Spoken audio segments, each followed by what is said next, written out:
Dear chartered accountants, working professionals, and students in the domains of Indian auditing, accounting, and the tax and regulatory space, welcome to podcast of Fca Deepak Rao, a practicing chartered accountant. Daily news and updates for 5th February 2024. South Korea's Hyundai Motor Company is evaluating a plan to list its local unit to take advantage of India's IPO boom. The move, which comes nearly 3 decades after Hyundai Motor India Limited was launched, could be the country's largest initial public offering if it comes to fruition. HMIL was India's second largest passenger vehicle seller last year after Maruti Suzuki India.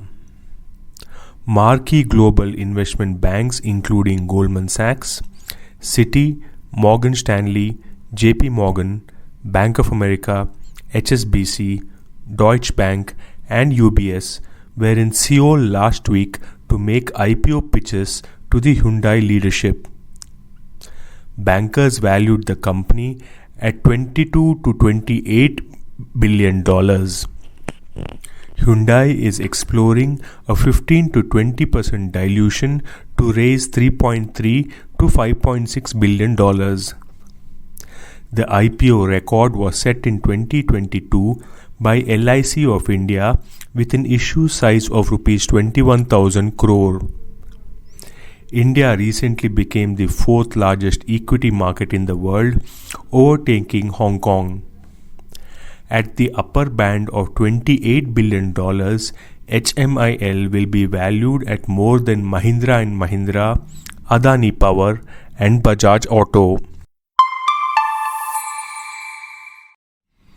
Global consumer companies are planning to step up India play after strong December quarter.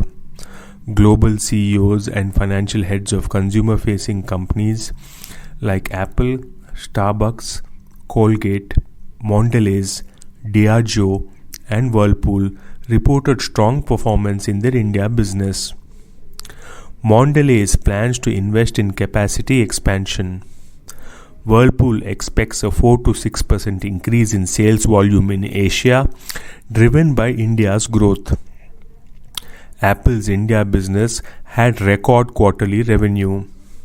Diageo sees positive impacts with regulatory changes. Starbucks is confident of revenue and profit improvement in India.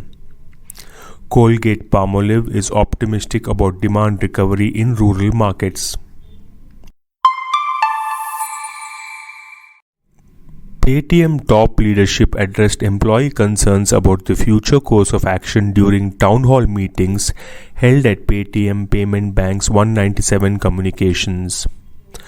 While the detailed reasons for the RBI's decision were not disclosed, the 197 communication team had been primarily tasked with creating back-end systems which can be used to transfer the payment settlement systems from Paytm Payments Bank to other banking partners. This podcast is sponsored by Sound of CA. We share because we care. Vande Mataram, Jai Hind.